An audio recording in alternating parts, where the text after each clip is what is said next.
Social media പ്ലാറ്റ്ഫോമായ ടിക്ടോക്കിൽ ഉണ്ടായ തർക്കത്തെ തുടർന്ന് ഷാർജയിൽ മലയാളി യുവാവ് കുത്തേറ്റ് മരിച്ചു.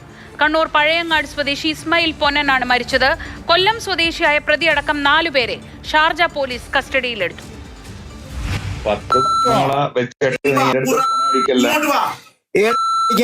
ഈ തർക്കമാണ് ഷാർജയിൽ മലയാളി യുവാവിന്റെ കൊലപാതകത്തിലേക്ക് നയിച്ചത്. ടിക്ടോക്കിലെ വെല്ലുവിളിക്ക് ശേഷം പ്രതിയെ കാണാൻ ഷാർജ അൽനഹദയിൽ ഇബ്രാഹിം പൊന്നൻ എത്തുകയായിരുന്നുവെന്നാണ് സൂചന. പൊതുസ്ഥലത്ത് വെച്ച് ഇരുവരും തമ്മിൽ തർക്കമുണ്ടാകുകയും കത്തിക്കുത്തിൽ കലാശിക്കുകയും ചെയ്തു. ഇതിന്റെ ദൃശ്യങ്ങൾ ഷാർജ പോലീസിന് ലഭിച്ചിട്ടുണ്ട്. ഇബ്രാഹിം സംഭവസ്ഥലത്ത് വെച്ച് തന്നെ മരിച്ചുവെന്നാണ് സൂചന.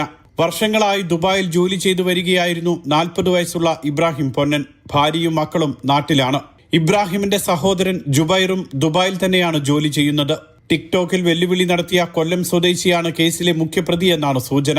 ഇയാളടക്കം 4 പേരെ ഷാർജ പോലീസ് അറസ്റ്റ് ചെയ്തിട്ടുണ്ട്.